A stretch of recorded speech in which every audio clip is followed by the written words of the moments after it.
So types of diagnostic imaging. So that is CT means computer tomography, MRI means magnetic resonance imaging, NIT means nuclear imaging techniques, and so X-rays visualize internal organs, and PET means positron emission tomography, and SPECT. Okay. So this one is single photon emission computed tomography. And so next is CAT means computerized axial tomography and ultrasound.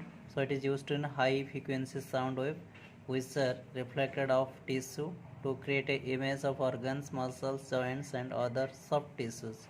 Okay, so these are the full form of following.